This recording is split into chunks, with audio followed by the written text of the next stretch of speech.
नाज़रीन welcome back after the break. बात हो रही थी कि क्या इमरान खान साहब को कोई विक्टिम कार्ड या हमदर्दी का वोट 8 फरवरी को ये जो हालिया सजाएं सुनाई गई हैं उसके बाद मिलेगा या नहीं। मोहसिन बेग साहब और गरीदा फारूकी साहब समझते हैं कि नहीं, ऐसा कोई नहीं, ऐसा कुछ नहीं होने जा रहा। उनका ये सोशल मीडिया के ऊपर जो है वो बहुत ज़्यादा फ़ैन फॉलोइंग है, ऐसी ग्राउंड के अंदर ये सिचुएशन इतनी नहीं है जितनी बताई है। समीना साहब, आपकी क्या राय है, क्या इसका कोई फ़र्क पड़ेगा?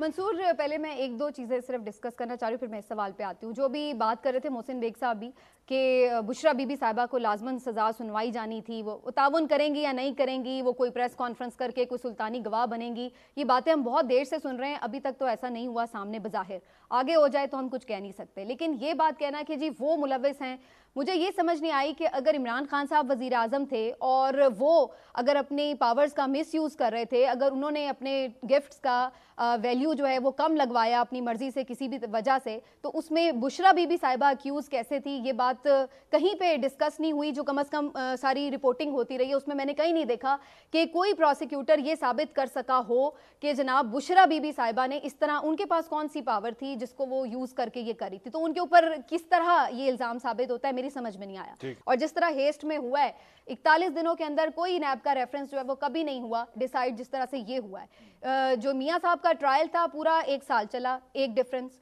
दूसरा डिफरेंस ये है कि उनका ओपन ट्रायल हुआ, इमरान खान साहब का और बुशरा बीबी साहिबा का जेल ट्रायल हुआ। तीसरी चीज़ ये है कि जो उन्होंने वहाँ पर एविडेंसेस देने थे, हक़ दिफा उनको पूरा मिला, उन्होंने अपना डिफेंड किया केस। इधर ऐसी कोई चीज़ नहीं हुई, हत्ता कि साइफर केस में तो खैर उनके गवाह तक वकील भी उन्होंने अपनी मर्जी से ही बदल के खुद ही दे दिए थे। तो ये सारे जिस तरह से हुए हैं वो सारी अपनी जगह। अच्छा, अब आ जाते हैं इस बात के ऊपर जो आपने सवाल किया है कि 2000 जो अब हमारे इलेक्शन 24 के आ रहे हैं उसमें क्या होने जा रहा है, क्या उसके ऊपर कोई इफेक्ट पड़ेगा सजाओं का या नहीं। बिल्कुल ये बात दुरुस्त है कि एक पूरी कोशिश ये की जा रही है। अच्छा मंसूर, ये बड़ा इंटरेस्टिंग इलेक्शन इसलिए है कि आमतौर पर इलेक्शन के ऊपर पूरी जो रियासत है उसकी ख्वाहिश ये होती है कि ज्यादा से ज्यादा टर्न आउट हो, लोगों को मोटिवेट किया जाता है, भाई वोट डालो, बाहर निकलो। ये उल्टा किस्म का इलेक्शन है जिसमें पूरी कोशिश ये की जा रही है कि लोगों को डीमोटिवेट किया जाए कि वोट नहीं डालना। पीटीआई का इस तरह के उनको बल्ले का निशान ले लिया जाए जिससे वो कंफ्यूज हो जाएं, उनके लीडर्स को यानी अहम सियासी रहनुमाओं को सजा सुना दी जाए। चलिए वो आपने मान लिया, ठीक बात है कि वो नवाज शरीफ साहब को भी इलेक्शन से चंद दिन पहले सुनाई गई, उससे भी वो उनका वोटर जो है वो डीमोटिवेट हो। लेकिन बात पता है क्या है, मैं इसको एक डिफरेंट एंगल से देख रही हूँ। पहले भी ये बात कही गई थी जब पंजाब के ज़िमनी इलेक्शन होने थे ना मंसूर, तो गरीदा साहिबा एक टीवी इंटरव्यू में कह रही थी कि 16-17 सीटें जो हैं वो पीएमएलएन जीतने जा रही है, और आपके शो में कहे, और उसके बाद उल्टा रिजल्ट हमने देखा कि 16 सीटें जो थी वो पीटीआई जीती। उस वक्त भी यही कहा गया था कि ये सिर्फ सोशल मीडिया के ऊपर छाए हुए हैं, लेकिन उस वक्त हमने देखा कि वो लोग बाहर भी निकले और उन्होंने वोट भी किया और दोबारा पंजाब में हुकूमत भी बनी पीटीआई की। तीसरी चीज जो आप ये बात कर रहे हैं कि जी लोगों का रिएक्शन और लोग क्या डिसअपॉइंट हुए, देखिए अब आगे हो गए। हाँ, अब मैं यही बात कहने लगी हूं। एग्जैक्टली, आपको याद होगा कि 2008 के इलेक्शन से पहले मोहतरमा साहिबा को शहीद कर दिया गया था, और उसके बाद उस वक्त के लोगों को मालूम था, जो पीपल्स पार्टी के वोटर थे, कि अब मोहतरमा नहीं है, वो तो आके प्राइम मिनिस्टर नहीं बनेंगी, उन्होंने तो गवर्नमेंट नहीं चलानी थी, लेकिन इसके बावजूद एक सिंपैथी वोट था 2008 में, पीपल्स पार्टी जीती। अभी भी मैं यही बात कह रही हूँ कि इसका एक उल्टा रिजल्ट भी हो सकता है कि वो लोग जो कि ये सोच रहे हैं कि आप इनको डीमोटिवेट कर दें। देखिए मंसूर, इसमें एक बड़ी इंपॉर्टेंट, मैं जरा आगे मैं दोबारा आपके पास आता हूँ, काफी लंबे आपने जवाब दे दिए। ये बेग साहब, आपने ये सारी गुफ्तगू सुनी, सर मुआवजना मेरे ख्याल में समीना ने करके दिखा दिया कि मियाँ साहब का ट्रायल कितनी देर चला और यहाँ पे खान साहब का ट्रायल कितनी देर चला। वो इस पे भी एतराज कर रही है कि लोगों को डीमोटिवेट किया जा रहा है कि आप पोलिंग स्टेशन की तरफ मत जाएं। मंसूर साहब, मैं तो इनको जानता नहीं हूँ, शायद ये हमारे प्रोफेशन में नए हैं, अभी इनको शायद हकायक मालूम नहीं है कि हमारे रियासत पाकिस्तान में जो मामलात हैं वो किस तरीके से चलते हैं और किस तरीके से डील होते हैं। इन्होंने भी मोहतरमा का कहा, देखें अगर आप खान साहब को शहीद करवा देते तो हो सकता है सिंपैथी का वोट, अभी तो वो जेल में है अपने क्राइम्स की वजह से। और जहाँ तक आपने कहा बुशरा बीबी का क्या कसूर है, वो ऑडियोज देख लीजिए और मेमोज चेक कर लीजिए कि जितनी तोशाखाना की चीज़ें हैं वो उसी ने मंगवाई हैं एज ए खातून अव्वल होने के नाते, और उसी की वो एजेंट थी फरा गोगी जिसने जाके वो चीज़ें बेची हैं, उसका रिकॉर्ड मौजूद है।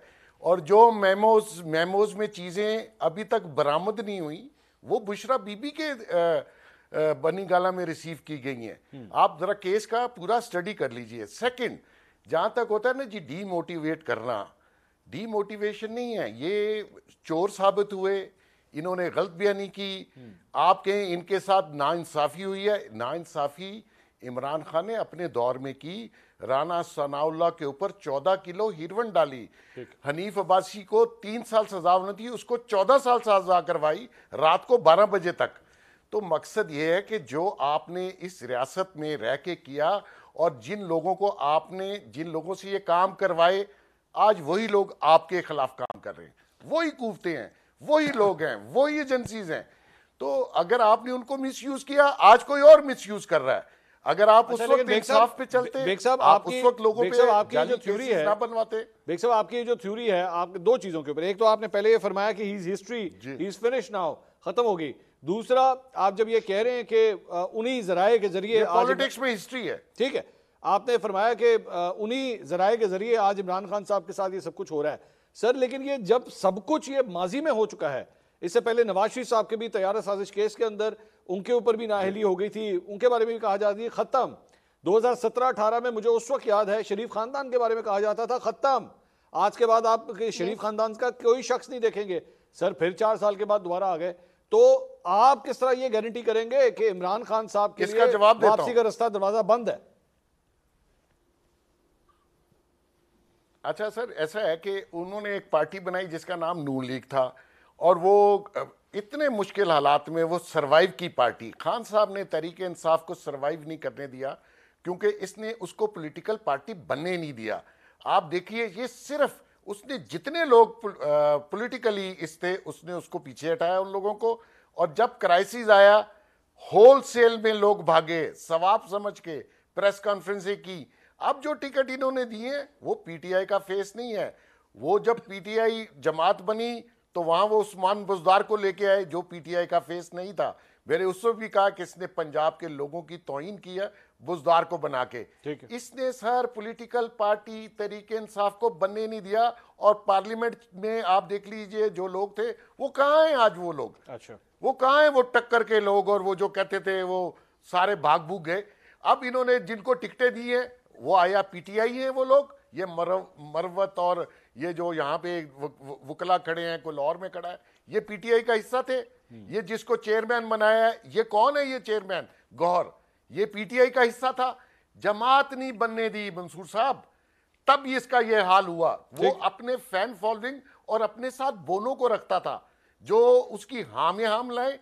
अब देखें, आपके सामने है तरीके इंसाफ का शराजा कैसे बिखरा, और जिनके आज तरीके इंसाफ है, वो तो तरीके इंसाफ में कभी थे ही नहीं। तो जो पॉलिटिकल पार्टीज होती हैं वो सरवाइव करती हैं। पीपल्स पार्टी ने सरवाइव किया, नून लीग ने सरवाइव किया, एएनपी ने सरवाइव किया, भुट्टो साहब ने एब्डो लगा के उन सबको अंदर किया। मकसद ये है कि आपकी जमात अगर पॉलिटिकल नॉर्म्स पे चल रही हो तो सरवाइव करती है।